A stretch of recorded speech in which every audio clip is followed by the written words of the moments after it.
بسم اللہ الرحمن الرحیم۔ سامعین کرام، آپ سن رہے ہیں اردو ناول خون آشام، جس کے مصنف ہیں ایم اے راحت، اور یہ اس سلسلے کی قسط نمبر 42 ہے۔ مجھے امید ہے آپ کو میری یہ کاوش پسند آ رہی ہوگی۔ آپ نے اگر ابھی تک میرا چینل کہانی گھر سبسکرائب نہیں کیا تو ابھی میرے چینل کو سبسکرائب کر کے بیل نوٹیفیکیشن آن کر دیجئے تاکہ آنے والی ہر نئی کہانی کی اطلاع بر وقت آپ تک پہنچ سکے۔ دو گھوڑے سامنے لائے گئے، میرے اوپر کمندیں پھینکی گئیں اور ان کے سرے گھوڑوں کی پشت سے باندھ دیے گئے۔ میرے ہونٹوں پر مسکراہٹ پھیل گئی تھی۔ سچی بات یہ ہے کہ اب تک تو اپنی طاقت کے مظاہرے کا کوئی خاص موقع نہیں ملا تھا، لیکن میں دیکھنا چاہتا تھا کہ چندر کھنڈ نے جو بھشم شکتی مجھے دی ہے وہ میری کس حد تک معاون ہو سکتی ہے۔ ان یگوں میں آنے کے بعد صحیح طور پر اپنی آزمائش کا پہلا موقع تھا، ورنہ جس یگ میں نے آنکھ کھولی ہوئی تھی وہ تو بڑے معصوم اور کمزور لوگوں کا دور تھا۔ گھوڑوں کی پشت سے باندھنے کے بعد ان پر گھڑ سوار بیٹھ گئے اور انہوں نے گھوڑوں کو چابک مارنے شروع کر دیے۔ میں نے اپنے بدن کی طاقت کو استعمال کیا، گھوڑے زور لگانے لگے لیکن ان کے سم زمین پر گھسٹ رہے تھے۔ میں اپنی جگہ کسی مضبوط درخت کی مانند کھڑا ہوا تھا۔ موٹے موٹے رسوں سے گھوڑے مجھے کھینچ نہیں پا رہے تھے۔ یاتری یہ سارا منظر دیکھ رہے تھے۔ گھوڑے سواروں نے مار مار کر گھوڑوں کو ادھموا کر دیا۔ ان کی زبانیں باہر نکلی ہوئی تھیں لیکن وہ اپنے گھوڑوں کو آگے نہیں بڑھا پا رہے تھے، یہاں تک کہ دونوں گھوڑے اوندھے منہ زمین پر گر پڑے اور سوار ان کے اوپر سے نیچے آ رہے۔ ادھر سارے کے سارے یاتری مجھے دیکھ رہے تھے۔ میں نے گھوڑوں کے گرنے کے بعد اچانک رسیوں کے سرے زور سے کھینچے اور میری طاقت سے گھوڑے کافی دور تک کھنچتے چلے آئے۔ پھر میں نے اپنے بدن پر بندھی ہوئی رسیاں توڑ دیں اور ان سے کہا، اب بتاؤ، اب اس بات میں ناکام ہونے کے بعد تم مجھے کس طرح لے جانا چاہتے ہو؟ سپاہی ہکا بکا تھے، یاتریوں میں شور ہنگامہ مچا ہوا تھا۔ پھر اچانک ہی یہ ہنگامہ ایک دم ختم ہو گیا اور تھوڑی دیر کے بعد میں نے ایک رتھ دیکھا جس پر ایک کوی ہیکل سادھو سوار تھا۔ اس کے بدن پر سفید دھوتی بندھی ہوئی تھی، سر گھٹا ہوا تھا، درمیان میں لمبی سی چوٹی نظر آ رہی تھی جو گردن سے آگے پڑی ہوئی تھی، پورا بدن مالاؤں سے ڈھکا ہوا تھا۔ دوسرے پنڈت پجاری اس کے ساتھ ساتھ چلے آ رہے تھے۔ لوگوں میں شور مچ گیا، ہر دیوا مہاراج، ہر دیوا مہاراج، اور میں نے پہلی بار ان ہر دیوا مہاراج کی زیارت بھی کر لی۔ ان کا رتھ آگے آ گیا تھا، سپاہی گھوڑوں سے نیچے اتر گئے۔ ہردیو سنگھ نے پوچھا، کیا ہو رہا ہے یہاں؟ کیا شور شرابہ برپا ہے یہاں پر؟ اس کی آواز بڑی گونجدار تھی اور اس کا چہرہ بے حد خطرناک نظر آ رہا تھا۔ میں نے نگاہیں بھر کر اسے دیکھا۔ میں نے تم سے پوچھا کہ یہ سب کیا ہے؟ ایک سپاہی آگے آیا، دونوں ہاتھ جوڑے، گھٹنوں کے بل بیٹھا اور پھر سر کو زمین پر ٹکا دیا۔ اس نے ہر دیوا کو سجدہ کیا تھا۔ اس کے بعد وہ اٹھ کھڑا ہوا۔ میرا نام امر سنگھ ہے مہاراج۔ تھوڑے دن پہلے یہ آدمی ایک بستی میں پہنچا تھا۔ اس بستی سے ہریش چندر مہاراج کے سپاہی گزر رہے تھے۔ اس نے ان سپاہیوں کو روک کر ان میں سے 15-20 سپاہی قتل کر دیے اور اس کے بعد یہ یہاں چلا آیا۔ قتل کی خبر جب پریتم سنگھ مہاراج کو ملی تو انہوں نے حکم دیا کہ یہ جہاں بھی ہو اسے پکڑ کر لے آیا جائے۔ ہم پہلے بستی پہنچے، بستی والوں نے بتایا کہ یہ ہر دیوا پہنچ گیا ہے، تب ہم اسے پکڑنے کے لیے یہاں چلے آئے۔ تم اسے پکڑ کر لے جانا چاہتے تھے مجھ سے پوچھے بغیر؟ ہر دیوا نے کہا، مہاراج، ہم نے بستی سے باہر آ کر لوگوں سے کہا تھا کہ بیاس نامی جو بھی ہو اسے ہمارے حوالے کر دیا جائے۔ یہ خود ہی آگے بڑھ کر یہاں آ گیا تھا۔ مگر مہاراج، ہاں آگے کہو، ہر دیوا نے کہا، اور اس سپاہی نے سارا ماجرا ہر دیوا کو کہہ سنایا۔ تب ہر دیوا نے گہری نگاہوں سے مجھے دیکھا اور پھر سپاہیوں سے بولا، اب تم اسے کیسے لے کے جاؤ گے؟ مہاراج نے کہا ہے کہ اسے زندہ پکڑ کر لایا جائے۔ تو پکڑ لو اسے زندہ، لیکن مہاراج یہ بہت طاقتور ہے۔ 2 گھوڑے مار دیے اس نے ہمارے اور 2 آدمی زخمی کر دیے۔ اس نے نہیں مارے تمہارے گھوڑے، اس سے کھینچنے میں ناکام رہ کر مر گئے۔ جی مہاراج۔ اب کیا تم اس پر تلواروں سے حملہ کرو گے؟ مہاراج کی آگیا ہو تو ہم ایسا ہی کریں، اسے زخمی کر کے لے جائیں۔ ہر دیوا میں خون بہاؤ گے تم؟ نہیں مہاراج، بالکل نہیں، ہم اس لیے ہر دیوا میں آپ کی آگیا کے بغیر داخل نہیں ہوئے۔ جاؤ پریتم سنگھ سے کہنا کہ ہم اس سے بات چیت کریں گے، اس نے ہر دیوا میں پناہ لی ہے۔ یہ کون ہے؟ کیا ہے یہ معلوم کرنے کے بعد ہی ہم اسے پریتم سنگھ کے حوالے کریں گے۔ مہاراج، یہ کہتا ہے کہ یہ ناگ دیوتا ہے۔ کیا؟ ہردیوا چونک پڑا۔ ہاں مہاراج، اس نے اپنی طاقت کا مظاہرہ کر کے اپنے آپ کو ناگ دیوتا کہا ہے، اور ناگ دیوتا کے بارے میں آپ کا حکم ہے کہ وہ جب آئے گا تو ریاست میں بڑی تبدیلیاں ہوں گی۔ یہ خود کو ناگ دیوتا کہتا ہے۔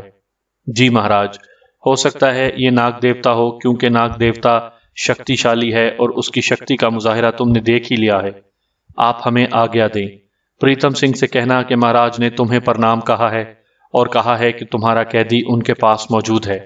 وہ ذرا اس کے بارے میں معلومات حاصل کر لیں، پھر اسے تمہارے حوالے کر دیں گے۔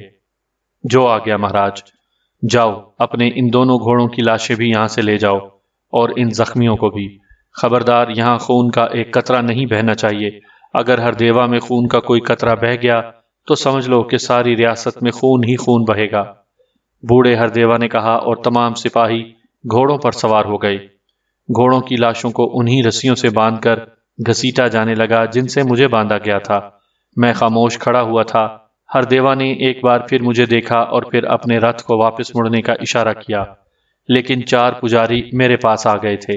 مہاراج، آپ ہردیوا مہاراج کے مہمان ہیں، ہمارے ساتھ چلیں۔ چلو، میں نے کہا، اور ان کے پیچھے پیچھے چل پڑا۔ بڑا اچھا تعارف ہوا تھا ہردیوا سے میرا۔ مجھے اس کے الفاظ بھی یاد تھے جن میں اس نے سالار سے کہا تھا کہ ان کا قیدی اس کی تحویل میں ہے اور وہ اسے ان کے حوالے کر دے گا۔ یہ الفاظ میرے لیے توہین آمیز تھے، لیکن میں نے انہیں عارضی طور پر برداشت کر لیا اور دل میں کہا کہ بیٹے، میں تجھے بتاؤں گا کہ تو کون کون سی قوتوں کا مالک ہے اور کس طرح مجھے ان کے حوالے کر سکتا ہے۔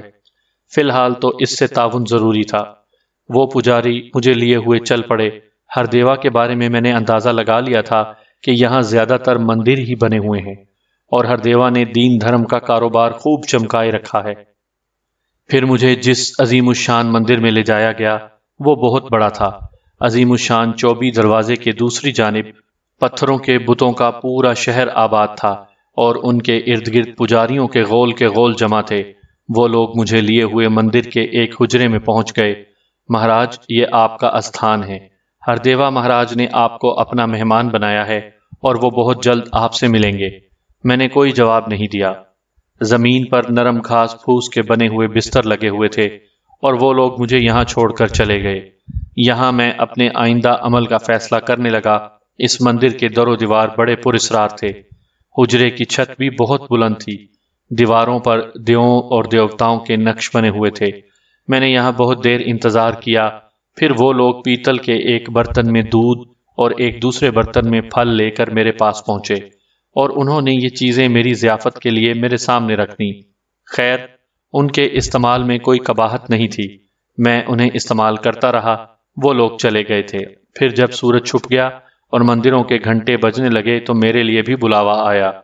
2 پجاری میرے پاس پہنچے اور انہوں نے کہا، بیاس مہاراج، پوجا پاٹ میں حصہ لینا چاہو تو باہر آ جاؤ۔ مہنت ہردیوا کہاں ہے؟ میں نے سوال کیا، اور پجاری خوفزدہ نگاہوں سے مجھے دیکھنے لگے۔ پھر ان میں سے ایک نے کہا، مہاراج ہردیوا کرشن مہاراج کے بت کے سامنے پوجا کر رہے ہیں، رات کو آپ سے ملیں گے۔ تو پھر جاؤ، بھاگ جاؤ، میں پوجا میں حصہ نہیں لوں گا۔ میں نے کہا، اور پجاری سر جھکا کر چلے گئے۔ میں اپنے حجرے میں ہی رہا تھا۔ میں انتظار کرتا رہا، اور بہت رات ہو گئی تو ہردیوا میرے حجرے میں پہنچ گیا۔ اب میں نے پہلی بار اسے قریب سے دیکھا تھا۔ ہردیوا کی صحت قابل رشک تھی۔ حالانکہ اچھی خاصی عمر کا آدمی معلوم ہوتا تھا، لیکن بڑا جاندار لگ رہا تھا۔ اس کی بڑی بڑی سرخ آنکھوں میں مکاری اور چالاکی کوٹ کوٹ کر بھری ہوئی تھی۔ چند لمحات وہ مسکراتی نگاہوں سے مجھے دیکھتا رہا۔ انوکھا ہے، اور وہ تو اندازہ ہی ہو گیا تھا۔ گھوڑوں سے زیادہ طاقتور ہی نہیں، جنگجو اور چالاک بھی۔ یہ جاننے والا کہ سنسار باسی طاقت کے پجاری ہوتے ہیں۔ کسی کے شریر میں شکتی ہو تو سب اس کے سامنے جھکیں۔ میں تجھے ہردیوا میں خوش آمدید کہتا ہوں۔ میں خاموشی سے اسے دیکھتا رہا۔ نہ جانے تیری کہانی کیا ہے، ہم جاننا بھی نہیں چاہتے، پر یہ جانتے ہیں کہ ریاست میں تیری آمد بہت سے کھیل کھیلے گی۔ سندر بھی ہے، چالاک بھی ہے، اور طاقتور بھی۔ اور میں یہ محسوس کر رہا ہوں ہردیوا کہ تم بوڑھے ہو، لیکن جوانوں سے بہتر، چالاک ہو، اور لوگوں کو اپنے سامنے جھکانے کا گر جانتے ہو۔ لیکن ہردیوا، تو نے جو ایک بات کہی مجھے اس سے اختلاف ہے۔ کیا مہاراج؟ اس نے میری بات کا برا مانے بغیر کہا۔ سپاہیوں سے تو نے کہا تھا کہ پریتم سنگھ سے کہہ دینا کہ ان کا قیدی تمہارے پاس ہے، اور مجھ سے معلومات حاصل کرنے کے بعد تو مجھے ان کے حوالے کر دے گا۔ میں تجھ سے یہ پوچھنا چاہتا ہوں ہردیوا کہ وہ کون سی شکتی ہے تیرے پاس جس کے تحت تو مجھے میری مرضی کے خلاف ان لوگوں کے حوالے کر دے گا؟ اس نے ایک بار پھر گہری نگاہوں سے مجھے دیکھا اور پھر ہنس پڑا، پھر بولا، میرے پاس تجربے کی قوت ہے۔ یہ فرق ہے تجھ میں اور مجھ میں۔ میرے شبد تجھے برے لگے اس لیے کہ تو جوان ہے، لیکن ان شبدوں کی گہرائیوں میں نہ پہنچنے پایا تو۔ کہنے کی ایک بات ہوتی ہے، بجائے اس کے کہ پریتم سنگھ فوراً ہی مہاراج ہریش چندر کے پاس پہنچ کر ان سے یہ کہے کہ اس کا ایک ایسا دشمن ہردیوا میں موجود ہے جس نے اس کے سپاہیوں کو قتل کر دیا ہے، تو فوراً ہی کارروائی شروع ہو جائے اور مجھے تجھ سے باتیں کرنے کا موقع بھی نہ مل سکے۔ یہ تو شبد تھے باولے جو میں نے کہے اور تو نے سنے۔ وہ کون سا بت ہے جس کا تو نے یہاں بول بالا کیا ہوا ہے؟ ایسا نہ کہہ، یہ ہمارا دین دھرم ہے۔ مہاراج ہریش چندر جانتے ہیں کہ میری کہی ہوئی باتیں غلط نہیں ہوتی، اور میں نے کہا ہے کہ آکاش سے ایک دیوتا اترے گا جو شکتی مان ہوگا، اور جب وہ دھرتی پر آئے گا تو بڑی تبدیلیاں ہوں گی، اور تو نہیں جانتا کہ میری ان باتوں کا کیا اثر ہوا ہے۔ لوگ اس دیوتا سے ڈرتے ہیں۔ جو شکتیمان ہیں وہ دوسروں پر ظلم کرنے سے باز رہتے ہیں، کیونکہ بڑا شکتیمان ان کی طاقت کو ریزہ ریزہ کر دے گا۔ یہ سب بہت سوں کی بھلائی کے لیے ہے۔ جو میں نے کہا، یہاں تک کہ راجہ ہریش چندر کے موذ اور سپاہی بھی اس بات سے خوفزدہ رہتے ہیں کہ جب شکتیمان دھرتی پر آئے گا تو کہیں ایسا نہ ہو کہ وہ مظلوموں کی فریاد سن کر ان سے بدلہ لینے پر تل جائے۔ تو سمجھ رہا ہے نا، یہ دین دھرم والوں کا کام ہے کہ سنسار باسیوں کو کمزوروں پر ظلم کرنے سے باز رکھیں۔ میں نے ایک گہری سانس لی۔ یہ اندازہ تو میں لگا چکا تھا کہ بوڑھا بہت شاطر آدمی ہے، لیکن یہ اندازہ بھی مجھے ہو چکا تھا کہ وہ صرف کھیل تماشا ہی ہے اور اس کے پاس گیان دھیان بالکل نہیں ہے۔ ہوتا تو کم از کم یہ الفاظ نہ کہتا کہ میری عمر کیا ہے۔ اسے پتہ چل جاتا کہ سنسار میں جتنا سمے اس نے گزارا ہے وہ میری عمر کے آگے تو ایک تماشا ہے، لیکن اپنے آپ کو حد سے آگے بڑھا کر پیش کرنا بھی میری فطرت کے خلاف بات تھی، اور میں اس پر یقین نہیں رکھتا تھا۔ دیکھے گا اس شکتیمان کے بت کو تو حیران رہ جائے گا۔ میں تجھے بتاؤں، تجھے دکھاؤں کہ وہ بالکل تیرے جیسا ہی ہے۔ حالانکہ وہ میری تخلیق ہے، لیکن کبھی کبھی منش کے من میں صرف وہ بات آتی ہے جو اس کے تصور سے بھی باہر ہوتی ہے، اور وہ پوری ہو جاتی ہے۔ پر ایک بات تجھ سے پوچھنا ضروری ہے۔ پوچھو۔ کون ہے تو؟ کہاں سے آیا ہے؟ یہ شکتی تو نے کہاں سے حاصل کی؟ میرے ہونٹوں پر مسکراہٹ پھیل گئی۔ مجھ سے بڑے شکتیمان تو تم ہو ہردیوا، کہ تم نے ایک پوری بستی اپنے نام پر بسا ڈالی ہے، اور جو کچھ میں نے اس بستی کے بارے میں سنا وہ بھی عام آدمیوں کا کھیل نہیں ہو سکتا۔ تم نے مہاراجہ ہریش چندر کو بھی بے وقوف بنا ڈالا اور اپنا سکہ جمائے ہوئے ہو۔ وہ ہنسا اور اس نے کہا، شکتی مختلف طرح کی ہوتی ہے۔ شریر شکتی اپنا مقام رکھتی ہے، لیکن عقل کی شکتی بھی بہت بڑی ہوتی ہے۔ اس سے کام لیا جائے تو بہت سے کام آسان ہو جاتے ہیں۔ اپنا اپنا کھیل ہے، کوئی کسی طرح کھیلتا ہے، کوئی کسی طرح کھیلتا ہے۔ ہاں، یہ تو تم ٹھیک کہتے ہو، لیکن یہ بتاؤ ہردیوا کہ مہاراجہ ہریش چندر کس قسم کا آدمی ہے؟ تو اپنے آپ کو بہت مہان سمجھ رہا ہے۔ 4 گھوڑے اور 4 آدمیوں کو اپنی شریر شکتی سے ہلاک کر کے سوچتا ہے کہ تو ناقابل تسخیر ہے۔ یہ خیال من سے نکال دے۔ یہاں ایک سنسار میری گیان شکتی کا قائل ہے۔ لوگ مجھ سے بات کرتے ہوئے کانپتے ہیں، پر تو ریاست میں اجنبی ہے، اس لیے میں تجھے شمع کیے دیتا ہوں۔ ہردیوا، یہ تو آنے والا سمے بتائے گا کہ شکتیمان کون ہے۔ مجھ سے برابری کی بنیاد پر بات کرنا چاہے تو بات کر، ورنہ خاموش ہو جا، میں اپنے کھیل کا آغاز کر دوں گا۔ بوڑھا شاطر گہری نگاہوں سے مجھے دیکھنے لگا، پھر ایک دم ہنس پڑا۔ یہی کہنا چاہتا تھا میں تجھ سے بیاس، میں نے ایک کچی بات کہی اور تجھے غصہ آ گیا۔ اصل شکتی دماغ کی ہوتی ہے۔ دماغ ٹھنڈا رہے تو بہت سے بگڑے کام بن جاتے ہیں، ورنہ بنے کام بگڑ جاتے ہیں۔ اچھا خیر، سن بیاس، تو ہریش چندر کے بارے میں پوچھ رہا تھا، میں تجھے بتاؤں گا۔ میں نے تجھے بتایا ہے کہ میں نے ایک کھیل کھیلا ہے کمزوروں کی سہایتا کے لیے۔ ہاں بتایا ہے۔ میں چاہتا ہوں تو اس کھیل میں شامل ہو جا۔ کیسے؟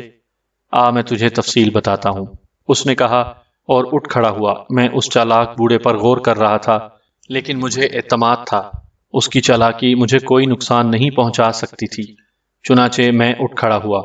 ہم حجرے کے دروازے سے باہر نکل آئے۔ بوڑھا محنت مجھ سے 2 قدم آگے چل رہا تھا۔ یہاں سے آگے بڑھنے کے بعد ہم ایک دروازے سے اندر داخل ہو گئے۔ مندر کے بارے میں مجھے پہلے ہی یہ احساس ہو گیا تھا کہ اسے بہت پر اسرار اور عجیب بنایا گیا ہے، لیکن مجھے کوئی فکر نہیں تھی۔ بوڑھا محنت مجھے بتا چکا تھا کہ اس نے جو جال پھیلایا ہوا ہے وہ کمزوروں کی حفاظت کے لیے ہے، لیکن اس کی چالاک فطرت کو دیکھتے ہوئے میں نے اس کی اس بات کو تسلیم نہیں کیا تھا۔ وہ تو اپنا ہی کوئی کھیل کھیل رہا تھا۔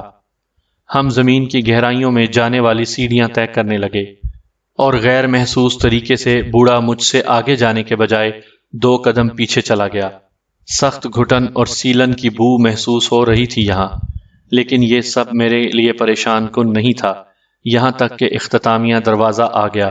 کیا ہمیں اس دروازے کے دوسری طرف جانا ہے؟ ہاں، آگے بڑھ، اس نے کہا، اور میں دروازے سے اندر داخل ہو گیا۔ پتھر کی تراش بڑی عجیب سی تھی، اور دروازے کے دوسری جانب ایک عظیم الشان غار نظر آ رہا تھا۔ یہ جگہ واقعی بہت انوکھی اور بڑی حیران کن ہے۔ جواب میں بوڑھے کی آواز نہیں سنائی دی تھی۔ میں نے پلٹ کر دیکھا، ہر دیوا میرے پیچھے موجود نہیں تھا، اور وہ دروازہ ایک لمحے میں غائب ہو گیا تھا جس سے اتر کر ہم یہاں پہنچے تھے۔ میں نے پلٹ کر اس سنگی دیوار کو دیکھا جس نے دروازے کی جگہ لی تھی، اور میری آنکھیں حیرت سے پھیل گئیں۔ چالاک ہر دیوا نے شاید مجھے یہاں قید کر دیا تھا، لیکن کیوں، یہ میری سمجھ میں نہیں آیا تھا۔ عظیم الشان غار میں ایک عجیب سی بدبو پھیلی ہوئی تھی۔ چھت کی انتہائی بلندی سے روشنی اندر آ رہی تھی۔ یہ روشنی عظیم الشان مشل کی تھی، یا پھر غار کو روشن کرنے کے لیے کوئی اور بندوبست کیا گیا تھا؟ لیکن جب غور سے دیکھا تو مجھے ہنسی آ گئی۔ غار کے اس سوراخ کے عین اوپر آسمانی چاند چمک رہا تھا، اور یہ روشنی چاند ہی کی تھی جسے میں نے کوئی عظیم الشان مشل سمجھا تھا۔ تب ہی ہر دیوا کی آواز اوپر سے گونجی، ہاں، اب تو مجھے وہ سب کچھ سچ سچ بتائے گا جو تیرے دل میں چھپا ہوا ہے، اور اسی میں تیری نجات ہے۔ میرے ہونٹوں پر مسکراہٹ پھیل گئی۔ تو نے مجھ سے چالاکی کی ہے ہر دیوا۔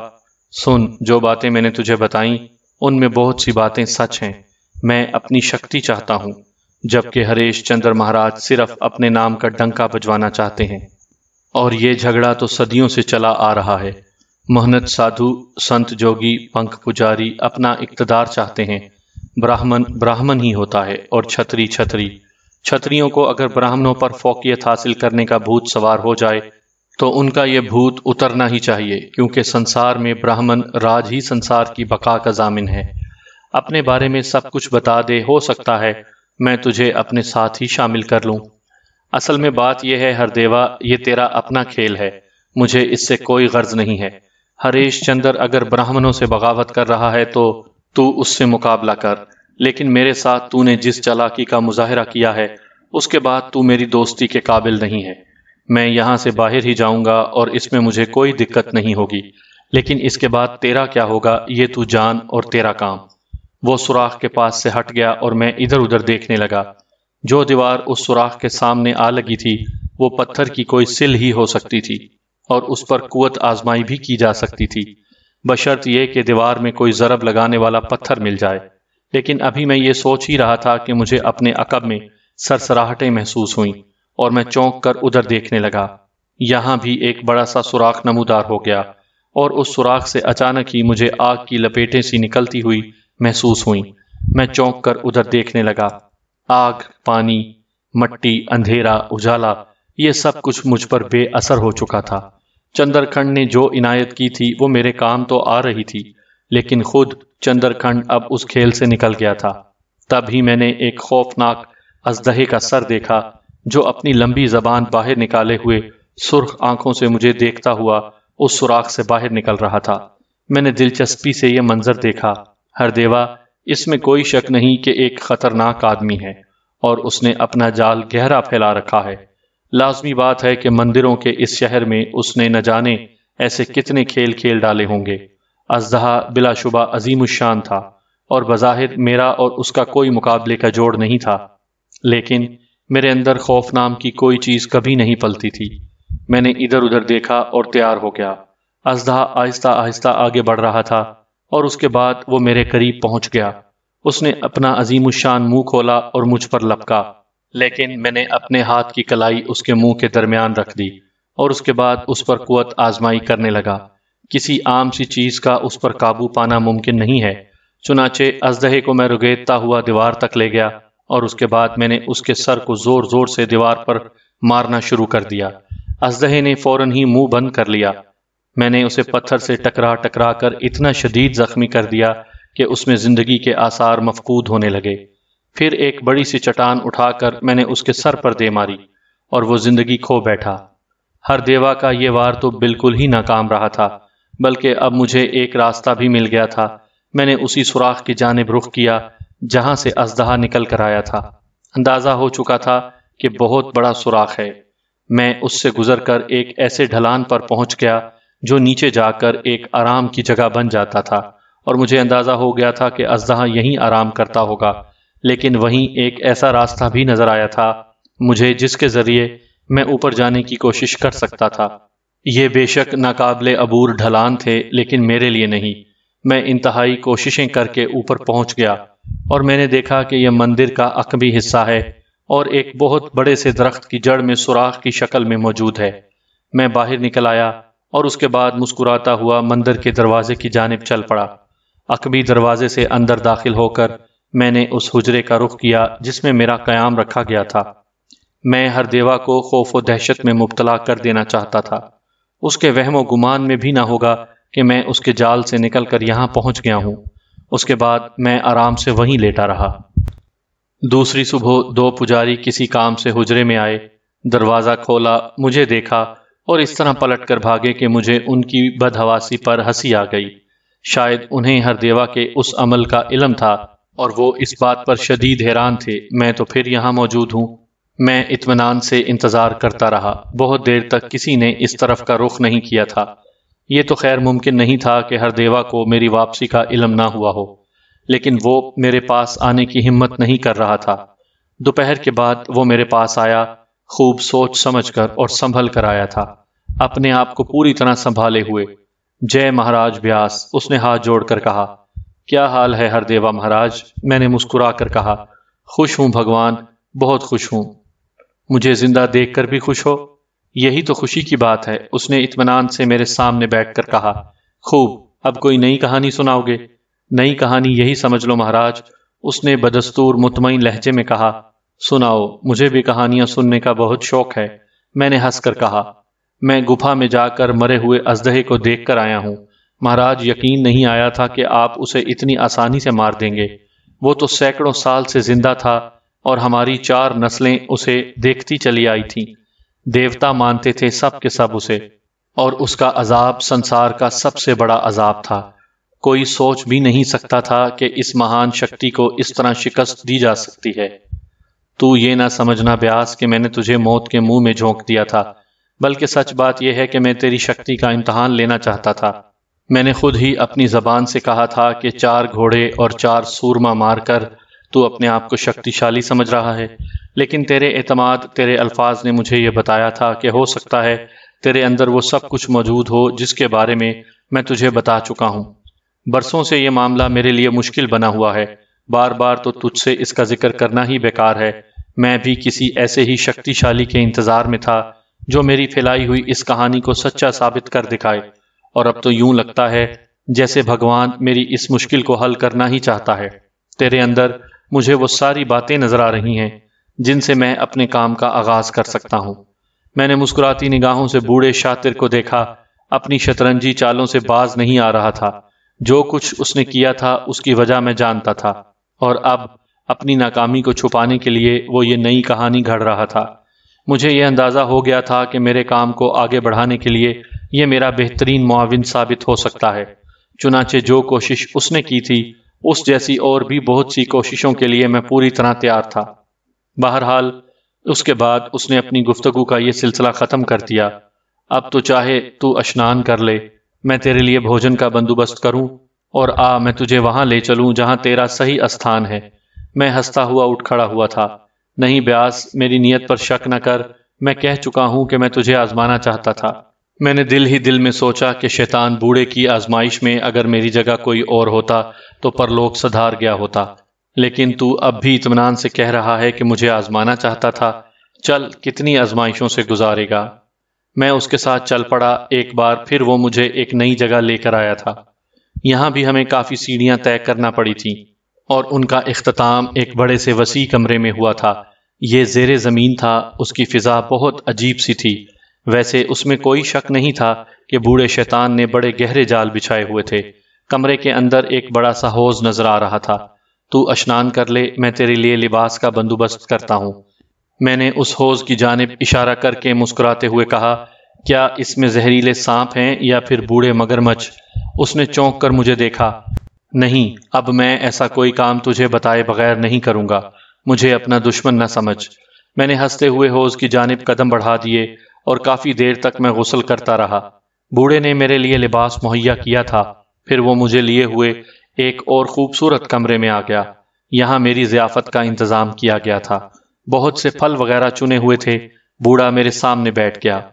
اب تو یہ بتا بیاس کہ تیرا من میری طرف سے صاف ہے یا نہیں؟ ہر دیوا، اب تک جو کچھ ہوتا رہا ہے وہ ایسا نہیں ہے کہ میرا من لمحوں میں صاف ہو جائے۔ غور کروں گا تجھ پر اور پھر یہ سوچوں گا کہ تیرے من میں اصل بات کیا ہے۔ اگر تو میرے جیون سے اپنے لیے خطرہ محسوس کرتا ہے تو بس ایک بات میں تجھ سے کہوں، من چاہے سچ سمجھنا، من چاہے جھوٹ۔ نہ مجھے تیری جگہ لینی ہے، نہ میں یہاں کوئی مہمان دیوتا بننے کے لیے آیا ہوں۔ میرا گزر تو بس یوں ہی ادھر سے ہو گیا ہے اور میرے من میں اپنے لیے کچھ بھی نہیں ہے۔ مانتا ہوں، تیری ہر بات کو میں سچ مانتا ہوں۔ میں تجھے جو کچھ بتا چکا ہوں تو وشواس کر لے کہ اس میں کوئی کھوٹ نہیں ہے۔ بس میرے من میں جو کچھ ہے وہ میں نے تجھے بتا دیا۔ ہریش چندر نے بہت سوں سے ان کی حیثیت چھین لی ہے اور ایسے کسی راجا کو راجا رہنے کا ادھیکار نہیں ہے جو برہمنوں کے زیر اثر نہ رہے۔ اس نے اپنا سنسار الگ بنایا ہے۔ ہم اس کے اس سورگ کو نرک بنا کر اس سے اس کا اقتدار چھیننا چاہتے ہیں اور کسی ایسے شخص کو راجا بنانا چاہتے ہیں جو برہمنوں کی برتری مان لے۔ بس یہی کھیل ہے۔ مگر اس کھیل میں میرا کیا حصہ ہو سکتا ہے؟ وہی جو میں نے کہا، میں اعلان کروں گا کہ آکاش سے اترنے والا دیوتا یہ فیصلہ کرے گا کہ راجا کو راجا رہنے چاہیے یا نہیں، اور اس کے لیے میں تجھ سے یہ کہے بنا نہیں رہ سکوں گا کہ میں نے ایک لمبا جال پھیلایا ہوا ہے اور بہت سے اس جال میں پھنسے ہوئے ہیں۔ میں نے مسکراتے ہوئے اپنے سامنے رکھا سرخ رنگ کا ایک سیب اٹھا لیا اور اسے دانتوں سے کاٹنے لگا۔ یہ جگہ تو یہ نہ سمجھنا کہ بس ایک مندر ہی ہے۔ سمے بیتنے دے، تیرے من کی شانتی کے لیے بھی یہاں پورا پورا بندوبست ہے۔ اب تو یہاں آرام سے بیٹھ، مجھے تھوڑی دیر کے لیے جانے دے، یہ جگہ تجھے بری نہ لگے گی۔ مجھے کون سی جگہ بری لگ سکتی تھی؟ وہ چلا گیا اور میں پھلوں سے شغل کرتے ہوئے یہ سوچنے لگا کہ خاصا سمے بیت گیا ہے مگر میرے من میں خون کی پیاس ابھی تک نہیں جاگی۔ اس کی کیا وجہ ہو سکتی ہے؟ یہ بھی ہو سکتا ہے کہ آسمان پر پورا چاند دیکھ کر میرے اندر جو حیوانی جذبات پیدا ہوتے ہوں۔ ان دنوں آسمان پر چاند نظر ہی نہیں آیا تھا۔ اپنے اس مکروہ فعل سے میں خود بھی خوش نہیں تھا، مگر کیا کرتا؟ سر پر 14ویں رات کا چاند جگمگاتا تو میرے اندر وہی حیوانی کیفیت پیدا ہو جاتی۔ کافی دیر گزر گئی، تب میں نے دو خوبصورت لڑکیوں کو اندر داخل ہوتے ہوئے دیکھا۔ وہ دونوں بے حد حسین تھیں اور بڑے رنگ برنگے لباس میں ملبوس۔ دونوں میرے نزدیک آ کر بیٹھ گئیں۔ آکاش باسی، ہمیں تیری سیوا کے لیے بھیجا گیا ہے۔ کس نے بھیجا ہے تمہیں؟ مہاراج ہردیوا نے۔ ہردیوا سچ مچ بڑا چالاک لگتا ہے، لیکن خیر کوئی بات نہیں۔ بولو تم میری کیا سیوا کرو گی؟ جو تو کہے۔ میں ان سے کیا کہتا، وہ میرے سامنے اٹکھیلیاں کرتی رہیں اور میں ان کی حماقتوں سے لطف اندوز ہوتا رہا۔ بہرحال بہت دیر تک ان سے اچھی خاصی باتیں رہیں۔ میں نے باتوں ہی باتوں میں ہردیوا کے بارے میں بہت کچھ معلوم کر لیا۔